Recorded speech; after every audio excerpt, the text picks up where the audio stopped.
तो दोस्तों कैसे आप सभी। मैं आशा करता हूं आप सब बिल्कुल ठीक होंगे। दोस्तों कहानियां बहुत सुनाई, मगर दुख होता है जब किसी की कोई कहानी समाप्त नहीं होती। दोस्तों डरना डराना या किसी का हादसा सुनाना ये तो मात्र एक बार का किस्सा होता है, मगर क्या बीतती होगी उस इंसान पर जो इन चीजों को अभी भी लगातार झेल रहा हो। जी दोस्तों, हमारी आज की कहानियों में एक कहानी ऐसी भी है जिसे सुनकर शायद आपके भी रोंगटे खड़े हो जाएंगे। बाकी दोस्तों, अगर आप चाहते हैं कि मैं भी आपकी कहानियों को अपनी आवाज दूं, तो कहानियां सुनने के बाद आप मुझे इंस्टाग्राम पर मैसेज कर सकते हैं। मेरी आईडी है महेश आर्या यूट्यूबर। कहानियों के बाद मैं आप सबको वहीं मिलूंगा। तो दोस्तों बिना देरी किए जल्दी से अपने अपने हेडफोन लगाएं और शुरू हो जाए मेरे यानी महेश के साथ।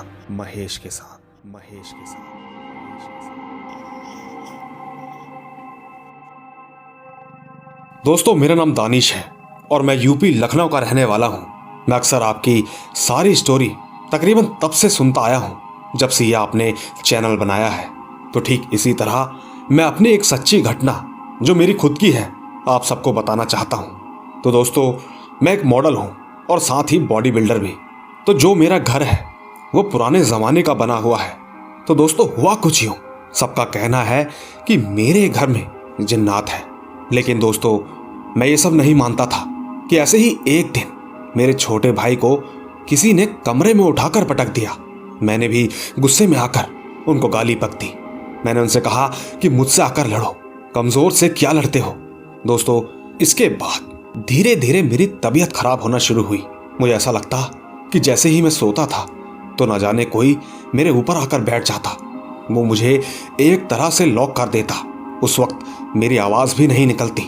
कई बार तो मुझे ऐसा फील होता कि जैसे कोई मुझे पानी में घसीट के डुबोने की कोशिश कर रहा हो। कभी कभी ऐसा भी लगता कि जैसे कोई दीवार पर से आया और मेरे ऊपर बैठ गया। यहाँ तक कि दोस्तों कुछ घटना ऐसी भी हुई जैसे कि कोई सामान उठाकर फेंकना। मेरे सामने रखा चाय का कप मैं उठाने की कोशिश करता तो वो अपनी जगह से हट जाता। सच कहूँ तो तब से लेकर अब तक मैं 10 तरह की बीमारी से परेशान हूँ। मैं दरगाहों मंदिरों के चक्कर लगा लगा कर थक चुका हूँ। मैं हर डॉक्टर को दिखा चुका हूँ। मेरी सारी रिपोर्ट्स नॉर्मल आती हैं। तकरीबन 6 लाख रुपए खर्चा भी कर चुका हूँ। नहीं मालूम कि दिक्कत कहाँ है। इतना सब कुछ होने के बाद भी डॉक्टर ने कहा कि कहीं मौलाना को दिखाओ, लेकिन कोई फर्क नहीं है। हालांकि इस वक्त मैं सब कुछ भूलकर अपना काम करता हूँ, लेकिन आज भी बीमारियों में फंसा हूँ। इस वक्त मेरी उम्र 28 साल है। मेरा पेशा मॉडलिंग है। साथ ही दोस्तों अब जिंदगी में आगे क्या होगा ये तो मैं नहीं जानता। हाँ, पर इन कहानियों के सफर में सोचा अपनी भी एक कहानी देता चलो। बस इतनी ही थी ये कहानी। तो दोस्तों देखा आपने, ये थी दानिश की कहानी। दोस्तों कहानी में दानिश ने बताया कि उनके साथ अभी भी इन फ्यूचर ये सब हो रहा है। अब दोस्तों ये उनका वहम है या सच्चाई ये तो मैं नहीं जानता, लेकिन इन्होंने अपनी कहानी के जरिए हमें आज के युग में भी एक अजीब सी शंका में डाल दिया है। बाकी दोस्तों आपको इनकी कहानी कैसी लगी नीचे कमेंट्स में जरूर बताइएगा, क्योंकि मैं तब तक आपको ले चलता हूं हमारी आज की दूसरी कहानी की तरफ। आइए सुनते हैं। दोस्तों मैं श्रीकांत, मैं बेसिकली उड़ीसा से बिलोंग करता हूं, पर अभी महाराष्ट्र के कोल्हापुर सिटी में रहता हूं। यह घटना मेरे पिताजी के साथ हुई थी जब उनकी नई नई शादी हुई थी। हमारा गांव उड़ीसा के राजनगर डिस्ट्रिक्ट में एक छोटा सा गांव है, ब्राह्मण कोला नाम का। उस वक्त पिताजी की शादी 20 साल की उम्र में हुई थी। दोस्तों हुआ यह था कि पिताजी शादी के बाद काम के सिलसिले में दिल्ली चले गए थे। वो ठीक 2 साल तक वहीं रहे और काम किए। इस बीच जब उन्हें गांव की याद आई तो पिताजी ने सोचा कि चलो 2 साल हो गए, क्यों ना गांव जाया जाए।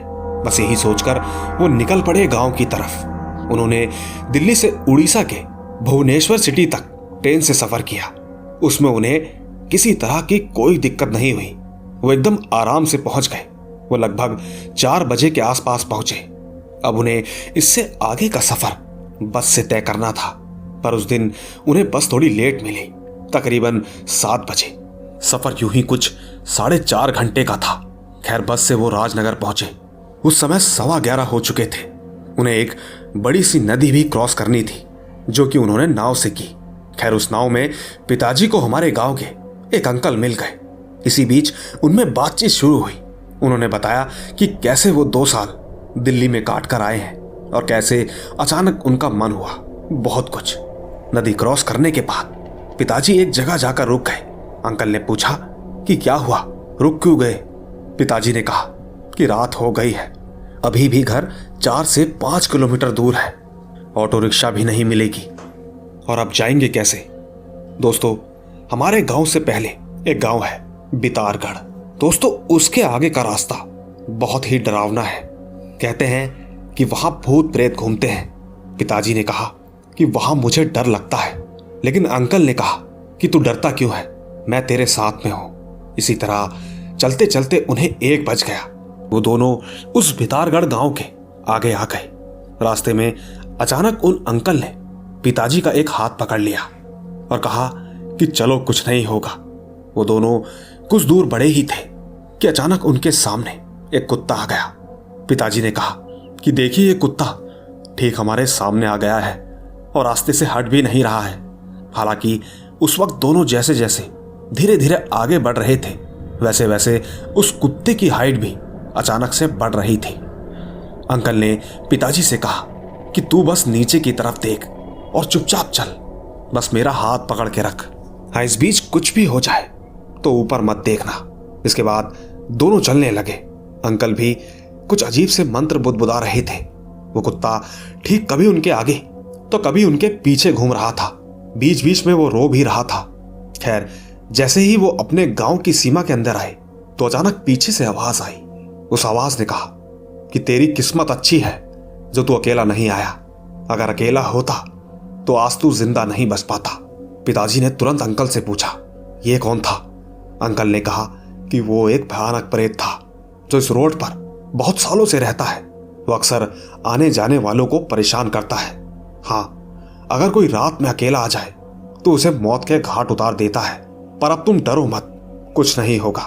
दोस्तों, ये बात सुनते ही पिताजी डर से थर्रा उठे, पर साथ ही उन अंकल ने पिताजी को उनके घर तक छोड़ा और चुपचाप चले गए।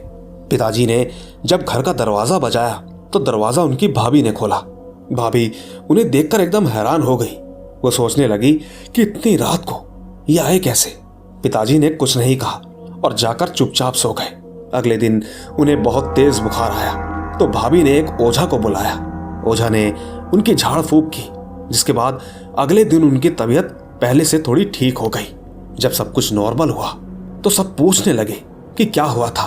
पिताजी ने सब कुछ बताया। उन्होंने उस अंकल के बारे में भी बताया कि किस तरह उन्होंने उनकी मदद करी। अंकल की बात सुनकर भाभी ने पिताजी से पूछा कि कौन अंकल? पिताजी ने कहा कि अपने घर के 4 घर छोड़कर जिनका घर है, अरे उनका नाम साहू है। भाभी एकदम चौंक गई, कहने लगी कि वो अंकल, उनकी तो 3 महीने पहले ही डेथ हो चुकी है। दोस्तों, ये सुनकर पिताजी को विश्वास नहीं हुआ। उन्होंने कहा कि नहीं, वही अंकल थे जिन्होंने मुझे बचाया था। इसके पास वो ओझा के पास गए। ओझा ने कहा कि वो एक अच्छे इंसान थे और उनका तुमसे बचपन से बहुत लगाव था, इसीलिए उन्होंने तुम्हारी रक्षा की है। मानो या ना मानो, कई बार हमारे साथ ऐसे हादसे हो जाते हैं जिन पर यकीन कर पाना बेहद मुश्किल होता है। इसी तरह दोस्तों, पिताजी ने उन अंकल को हाथ जोड़कर धन्यवाद किया और मन में कई दुआएं दी। बस दोस्तों, इसी के बाद से कभी भी कुछ भी वैसा नहीं हुआ। बस इतनी ही थी ये कहानी। तो दोस्तों, देखा आपने, ये थी श्रीकांत की कहानी। दोस्तों, क्या लगता है आपको? क्या इनकी कहानी में आपको मजा आया कि नहीं? नीचे कमेंट्स में जरूर बताइएगा, क्योंकि मैं ले चलता हूं तब तक आपको हमारी आज की तीसरी कहानी की तरफ। आइए सुनते हैं। मेरा नाम पूनम सिंह है और मैं आज आपके साथ एक कहानी शेयर करना चाहती हूं। ये कहानी मेरे साथ मेरे बचपन में घटी थी। मैं बस आपसे इतना कहना चाहती हूं कि अगर मेरी ये कहानी आपके इस चैनल पर आती है तो ज़रूर मैं आपको और कहानियां भेजूंगी जो कि हकीकत में मेरे साथ घटी थी। खैर, ये तब की बात है जब मेरी उम्र 9 या 10 साल की थी। 2004 का समय था। उस वक्त हमारे गांव में लाइट की अच्छी व्यवस्था नहीं थी। उन दिनों लाइट कम ही आती थी और अगर लाइट आती भी थी तो अक्सर रात में ही, दिन में तो नाम मात्र के लिए ही आती थी। मैं अक्सर बैटरी चार्ज करने के लिए अपने दोस्त के घर जाती थी। मैं उनके घर वालों को भैया भाभी बुलाती थी। उनका घर हमारे घर से कम 300 मीटर की दूरी पर था। हमारे घर के बिल्कुल ठीक सामने हमारा स्कूल भी था। हमारे स्कूल के पीछे एक बड़ा सा मैदान था, वहाँ काफ़ी सारे पेड़ लगे हुए थे। दोस्तों, हमारा स्कूल जो है वो एक राजमहल, काफ़ी बड़ा महल, उसी के अंदर स्कूल की व्यवस्था भी है। ठीक उसी महल का एक हिस्सा जो उस महल के पीछे की तरफ बना हुआ है, उस हिस्से में वो भैया भाभी रहते थे। खैर, एक दिन की बात है जब रात को लेट लाइट आई। उस वक्त मेरे बड़े भैया ने कहा कि चलो बैटरी चार्ज करने चलते हैं। दोस्तों, एक तो रात वैसे ही थी, उस समय मुझे बहुत डर लग रहा था। मेरा इतनी रात को घर से जाने का मन नहीं था, लेकिन मैं मना भी नहीं कर सकती थी। मैं चुपचाप डरते डरते उनके साथ चली गई। दोस्तों, जब हम वहाँ पहुँचे तो कुछ अजीब नहीं लगा, लेकिन थोड़ी देर के बाद मुझे बहुत अजीब सा लगने लगा। भैया बैटरी चार्जिंग लगाने के लिए चले गए और मैं ठीक रूम के बाहर उस मैदान में देखने लगी। मैदान में एकदम काला घना अंधेरा था।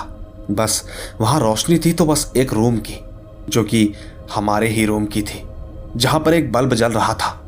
बाहर एकदम अंधेरा था। मैं ठीक उस अंधेरे को देख रही थी।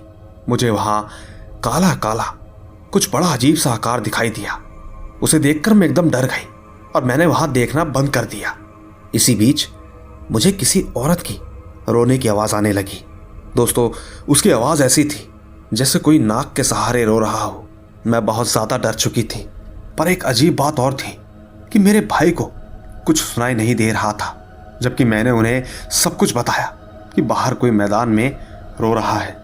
भाई ने कहा कि कोई नहीं रो रहा है, तेरा दिमाग खराब हो गया है। दोस्तों, मैं इतना ज़्यादा डर गई थी कि मैं रोने लगी, लेकिन भैया तो ऐसे बात कर रहे थे कि जैसे कुछ हुआ ही ना हो। मेरा रोना देखकर हम कम से कम वहाँ 20 मिनट तक रुके थे। उस समय में मेरे साथ जो कुछ भी घटा वो बिल्कुल सच था। खैर, इसके बाद हम वहाँ से वापस घर आ गए। मैंने घर आकर माँ को सब कुछ बताया। मेरी बात सुनकर माँ ने भाई को बहुत डांटा। बस उसी दिन के बाद से मैं रात को अक्सर बाहर नहीं जाती। बस दोस्तों, इतनी ही थी ये कहानी। तो दोस्तों, देखा आपने, ये थी पूनम की कहानी। कहते हैं कि जब इंसान अंदर से ही डरा डरा सा होता है, अक्सर उसे पेड़ों के पत्तों की आवाज़ों में भी एक डर महसूस होता है। हालांकि इन्होंने कहानियों में जो देखने का दावा किया है, क्या आप उस पर यकीन कर पाएंगे? नीचे कमेंट्स में ज़रूर बताइएगा। बाकी मैं ले चलता हूँ आपको हमारी आज की चौथी कहानी की तरफ। आइए सुनते हैं। दोस्तों, मेरा नाम नेहा शेखावत है। मैं जयपुर विराटनगर की रहने वाली हूँ और ठीक आज जो कहानी मैं आप सभी को बताने जा रही हूँ वो मेरे नाना जी की है। मेरे नाना जी का गांव कटपुली के पास बंसूर में एक छोटा सा गांव है जिसका नाम घट है। मेरे नाना जी उस समय बचपन से दिल्ली में रहते थे। वो कभी कभी ही अपने गांव जाया करते थे। तो ठीक ये बात तब की है जब मेरे नाना जी टीनेजर थे। वो उस वक्त अपने गांव गए हुए थे। उस वक्त नाना जी ने गांव में भूत प्रेत की बहुत सी कहानियां सुनी थी, पर वो इन सब में मानते बिल्कुल नहीं थे। साथ ही वो बहुत बहादुर भी थे। एक बार की बात है जब वो अपने गांव में थे तो उस वक्त गांव में जंगली सुअर का आतंक था। एक रात की बात थी। नाना जी की माँ ने उनको कहा कि बेटा, खेत में जंगली सुअर आए हैं, उनको भगा, वरना वो फसलों को खराब कर देंगे। साथ ही दोस्तों, उस दिन अमावस्या भी थी और रात भी बहुत ज्यादा हो गई थी। नाना जी की माँ भूल चुकी थी कि उस दिन अमावस्या है, पर नाना जी जानते थे कि आज की रात काली शक्तियां ताकतवर हो जाती हैं। बस नाना जी को मौका मिल गया था ये जानने का कि आत्मा भूत होते भी हैं या नहीं। उस जमाने में दोस्तों गांव में लाइट भी नहीं होती थी और मेरे नाना जी का गांव बहुत पिछड़ा हुआ था। उस रात लाइट भी नहीं थी और छोटा सा गांव होने के कारण सब लोग सो चुके थे। चारों ओर सन्नाटा था। माँ की बात सुनने के बाद नाना जी ने अपनी टॉर्च निकाली। वो कुल्हाड़ी के साथ घर से निकल गए।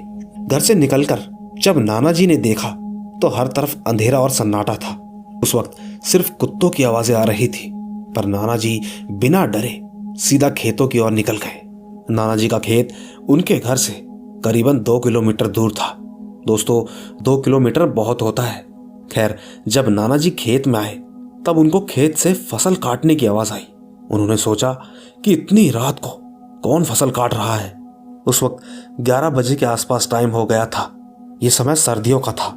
नाना जी ने सोचा, मैं जाके देखता हूं कहीं चोर या जंगली सूअर तो नहीं। नाना जी तुरंत खेत के अंदर गए। उन्होंने देखा कि एक औरत जिसने गांव की तरह कपड़े पहने हुए थे, वो बहुत तेजी से फसल को काट रही थी। उसको देखने के बाद नाना जी बिना कुछ सोचे ही उसके पास जाकर बोले। उन्होंने कहा कि तू कौन है और इतनी रात को मेरे खेत में क्या कर रही है। इसी बीच वो औरत नाना जी की तरफ मुड़ी। नाना जी ने टॉर्च की रोशनी में उसका चेहरा देखा। यकीन मानिए दोस्तों, वो चेहरा देखते ही रह गए। वो बहुत सुंदर थी। नाना जी ने ऐसी औरत अपनी पूरी जिंदगी में पहले कभी नहीं देखी थी। वो उसको देखकर इतना मोहित हो गए कि वो अपनी आंखें उससे हटा ही नहीं पाए। इसी बीच वो औरत नाना जी की तरफ देखकर एक डरावनी हंसी हंसने लगी। आवाज सुनकर नाना की टॉर्च नीचे गिर गई। नाना जी जैसे ही टॉर्च उठाने के लिए झुके तो टॉर्च उठाते समय उन्होंने उसके पैरों की तरफ देखा, जो कि अपनी जगह पर उल्टे थे। उस वक्त उस औरत का चेहरा बहुत डरावना हो चुका था। नाना जी डर के मारे उस टॉर्च को औरत के मुंह पर मार के भागने लग गए। उस वक्त हर तरफ अंधेरा था। उनको कुछ दिखाई नहीं दे रहा था। वो बस सीधा भागते जा रहे थे और बीच बीच में मिट्टी के ठेलों से टकरा टकरा कर गिर रहे थे। नाना जी बताते हैं कि उस वक्त उनको अपने पीछे से उस औरत की दर्द की चिल्लाने की आवाजें साफ सुनाई दे रही थी, पर नाना जी बिना रुके बस भागते जा रहे थे। दोस्तों, जहां से नाना जी का गांव शुरू होता है उसकी सीमा पर ठीक एक हनुमान जी का मंदिर है। वो जैसे ही उस मंदिर तक पहुंचे तो अचानक वो औरत चिल्लाते हुए कहीं हवा में गायब हो गई। नाना जी इतना दौड़कर आ चुके थे कि वो घर के आंगन में आते ही अचानक बेहोश हो गए। उस वक्त उनकी मां ने गांव के कुछ लोगों को बुलाया और नाना जी को उठाकर बिस्तर पर लेटा दिया। खैर, थोड़ी देर बाद उनकी आंखें खुली तब उनको बहुत जोर का बुखार आया हुआ था। वो उस वक्त डर से चिल्ला रहे थे। वो कह रहे थे कि वो मुझे मार देगी। उनको हर जगह वो औरत दिखाई दे रही थी। उस रात उनकी मां ने उन्हें कैसे भी करके बड़ी मुश्किल से सुलाया। वो समझ चुकी थी कि नाना जी को क्या हुआ है। सुबह होते ही मां नाना जी को लेकर सीधा उसी हनुमान जी के मंदिर के पास पहुंची। वहां पहुंचकर नाना जी ने सब बताया कि उनके साथ क्या हुआ था। पुजारी ने कहा कि तुम्हारा बेटा सिर्फ हनुमान जी की वजह से बचा है, नहीं तो कल रात पता नहीं इसके साथ क्या हो जाता।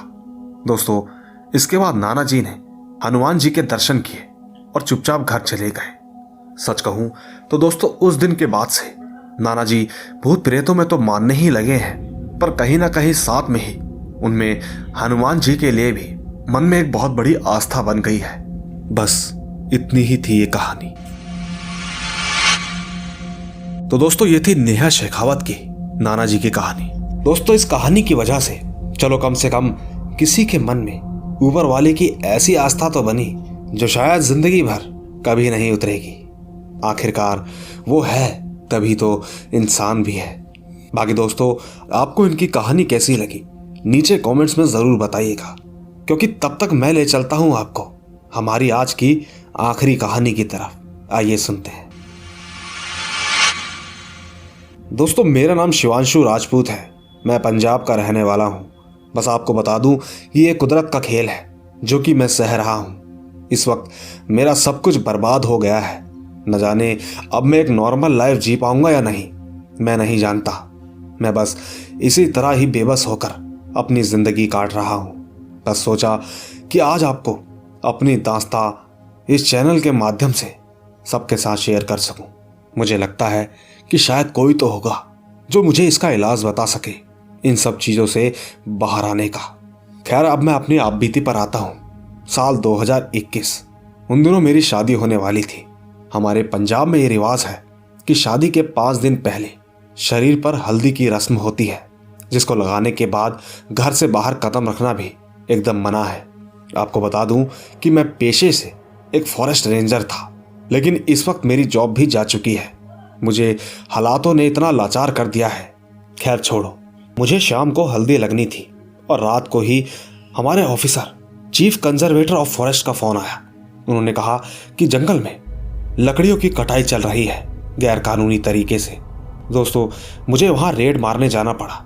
घर वालों ने मुझे बहुत मना किया, पर मैं क्या करता, नौकरी तो नौकरी ही होती है। रात 10 बजे का समय था। उस वक्त मैं और 2 फॉरेस्ट गार्ड अपनी जीप को लेकर उस जंगल में पहुंचे, पर वो लकड़ियां चुराने वाले लोग वहां से भाग गए थे। मैंने ये जानकारी अपने चीफ को दी। मैंने तुरंत उस एरिया को सील करवा दिया था। मेरे साथ 1-2 फॉरेस्ट गार्ड की ड्यूटी वहीं लगा दी गई थी। तो अब मुझे वापस घर अकेले ही आना था। उस वक्त रात के 11:30 बज रहे थे। मैं अपनी जीप से वापस आ रहा था। रास्ते में एक लड़की ने मुझसे लिफ्ट मांगी। मैंने सोचा कि जंगल में ये लड़की यहाँ क्या कर रही होगी। मैंने तुरंत उसके सामने गाड़ी रोकी। मैंने उससे कहा कि तुम कौन हो। तो उसने मुझसे कहा कि मुझे होशियारपुर तक जाना है, मेरी गाड़ी खराब हो गई है। दोस्तों, यकीन कीजिएगा, उस वक्त उसकी गाड़ी वहीं पर खड़ी थी। मैंने सोचा चलो उसको लिफ्ट दे देता हूँ, इतनी रात में बेचारी कहाँ जाएगी। दोस्तों, उसने मुझसे कहा कि आपकी शादी होने वाली है। मैंने हैरानी नजरों से उसको देखकर कहा कि हाँ, लेकिन तुम्हें कैसे पता। उसने मुझसे कहा कि तुम्हारे शरीर से हल्दी की महक आ रही है। मैंने तुरंत कहा अरे हाँ, आज मुझे हल्दी लगी थी, लेकिन सरकारी काम के चलते मुझे जंगल में आना पड़ा। दोस्तों, उस लड़की की उम्र लगभग मेरी उम्र जितनी ही थी, यूं ही कोई 26 साल के करीब। उस वक्त एक अजीब सी खुशबू आ रही थी उसमें से। सीरियसली, मैं गाड़ी चलाते चलाते मदहोश होता जा रहा था। पर इतने में ही मेरी होने वाली वाइफ का फोन आया। उसने मुझसे पूछा कि घर कब तक आ रहे हो। मैंने कहा बस रास्ते में हूँ।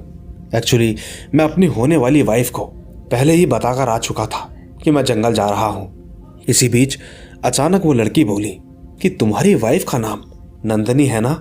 दोस्तों, मैं दोबारा हैरान हो गया कि इसको कैसे पता। लेकिन वो दोबारा बोली आपने अपने हाथ पर नाम लिखवाया है, इसी से कंफर्म हुआ। मैंने सोचा ठीक है। दोस्तों, मेरी लव मैरिज थी। मैं अपनी होने वाली मंगेतर से बहुत प्यार करता था, बस इसीलिए मैंने उसके नाम का टैटू बनवाया था। दोस्तों, उस वक्त मेरा ध्यान सिर्फ जीप चलाने की तरफ था, पर लगातार घर वालों के फोन भी आ रहे थे कि घर कब तक पहुंचोगे। मैं उस वक्त उस लड़की की बातों पर इतना ज्यादा ध्यान नहीं दे रहा था, पर खैर थोड़ी देर बाद उसका स्टॉप आ गया और मैंने उसको ड्रॉप किया। उसने तुरंत मुझे थैंक्स कहा और चुपचाप चली गई। मैंने गाड़ी आगे बढ़ा ली और आगे पहुंचकर मुझे ख्याल आया कि मैंने तो पूरी बाजू की टी शर्ट पहनी थी और ठीक मेरे हाथ का टैटू वो तो बिल्कुल नहीं दिख सकता था। तो उस लड़की को कैसे पता चला कि मेरे हाथ पर मैंने अपनी वाइफ का नाम लिखा है। मैं अचानक थोड़ा हैरान हुआ और बस ये सोच ही रहा था कि तभी मेरा घर आ गया। इसके बाद मेरी शादी हो गई। मेरी शादी की पहली रात थी, जो कि मेरी लाइफ की सबसे बड़ी खुशी थी। I mean, अपने प्यार के साथ ही शादी होना, आप जानते ही होंगे कि ये कितने सौभाग्य की बात है। खैर छोड़ो, मेरी शादी की पहली रात की बात से मुझे अचानक सुबह दौरे पड़ने लग गए। न जाने मुझे ऐसा क्या हुआ था, मुझे तो होश ही नहीं था। ऐसी खुद की हालत मैंने एक वीडियो रिकॉर्ड में देखी थी, जो कि मेरी बहन ने बनाई थी। यकीन कीजिएगा, मैं इस तरह तड़प रहा था जैसे कोई मछली बिना पानी के तड़पती है। ये सब देखकर मेरी बीवी बहुत घबरा गई थी। हमने बहुत डॉक्टर को दिखाया, लेकिन कोई आराम नहीं हुआ और अक्सर रिपोर्ट में कुछ भी नहीं आता था। मेरी शादी को 3 मंथ हो चुके थे, लेकिन अक्सर रात को 12 से 3 बजे तक मुझे पता नहीं क्या हो जाता था। और तो और ये सब कुछ मुझे बिल्कुल नहीं पता था, ये तो मुझे मेरी वाइफ बताती थी। एक दिन की बात है, घर में एक बाबा को बुलाया गया, जिन्होंने मुझ पर कुछ झाड़ फूक किया और मुझसे पूछा कि बेटा, कोई लड़की से आपकी मुलाकात हुई थी। मैंने अपने दिमाग पर जोर दिया और ठीक से याद करके उस दिन वाली बात बताई। इसके बाद घर में एक हवन हुआ, जिसके चलते मैं अचानक बेहोश हो गया था। लेकिन मेरे घर वाले बताते हैं कि मैं अंदर से एक लड़की की आवाज में बोल रहा था, जो कह रही थी कि ये मुझे बहुत पसंद है और मैं कुंवारी मरी हूं, मुझे मुक्ति नहीं हुई। ये हल्दी लगा के मेरे रास्ते में आया था, मैं इसको नहीं छोड़ूंगी। दोस्तों, उस वक्त मेरे घर वालों का रो रो कर बुरा हाल था। समय बीत रहा था। मेरी वाइफ अब तक प्रेगनेंसी की हालत में आ गई थी। लेकिन बार बार वो आत्मा मेरे मुंह से यही बोल रही थी कि मैं इस बच्चे को भी खा जाऊंगी। दोस्तों, अब वो लड़की मुझे मेरे सपनों में भी दिखाई देती है। और तो और एक दुख की बात तो ये भी है कि शादी के लगभग 8 महीने बाद ही मेरी वाइफ की डेथ हो गई। उसके साथ हमारा बच्चा भी मर गया। और तो और दोस्तों, मैं आज भी उसका शिकार हूँ। कोई भी मुझे ठीक नहीं कर पा रहा। मुझे डिप्रेशन ने अपना शिकार बना लिया है। मैं अपनी वाइफ जो मेरी जिंदगी थी, मैंने उसको भी खो दिया है। इस वक्त मेरे पेरेंट्स हैं जो कि मुझे संभाल रहे हैं। अभी भी मुझे रातों में दौरे पड़ते रहते हैं। मुझे अक्सर रात को ऐसा लगता है कि जैसे कोई अपने हाथों से मुझे छू रहा है। उस वक्त मेरा शरीर पत्थर की तरह हो जाता है। मैं चाहकर भी हिल नहीं पाता। वो ठीक सपने में आकर मुझे डराती रहती है। कोई भी डॉक्टर मुझे ठीक नहीं कर पा रहा और कोई बाबा मौलवी भी नहीं कर पा रहे। पिताजी कई बार बाबा को लेकर आए, लेकिन कोई फायदा नहीं हुआ। बस एक यही कारण है, मैंने नौकरी से भी रिजाइन दे दिया है। मैं बस एक जिंदा लाश की तरह दिन में बेड पर लेटकर अपनी वाइफ को याद करता हूँ और अक्सर रातों में उस आत्मा का शिकार होता हूँ। सच कहूँ तो कभी कभी सोचता हूँ कि भगवान करे मुझे मौत आ जाए।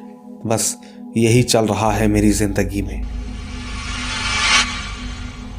तो दोस्तों, ये कहानी है शिवांशु राजपूत की। दोस्तों, इनके साथ जो कुछ भी हुआ और जो अब हो रहा है वो बड़ा ही दुखदाई है। भगवान ना करे कि कभी भी ऐसा किसी के साथ हो। पर दोस्तों, इंसान को उम्मीद नहीं छोड़नी चाहिए। कहते हैं कि जो अंधेरों से लड़ता है तो अक्सर एक दिन रोशनी तहे दिल से उसका स्वागत करती है। बाकी दोस्तों, आपको क्या लगता है नीचे कमेंट्स में जरूर बताइएगा। वैसे अब वक्त भी हो चला है अपनी आवाज को विराम देने का। बस दोस्तों, यही थी हमारी आज की कहानियां। उम्मीद है आपको ये कहानियां जरूर पसंद आई होगी। इसी तरह आप मेरा और मेरे इस चैनल का साथ बनाए रखें। मैं तो मिलता ही रहूंगा आपसे इसी तरह की रोमांच भरी रहस्यमयी कहानियों के साथ। बस तब तक आप अपना और अपने परिवार का ख्याल रखें। चलता हूं, बाय बाय।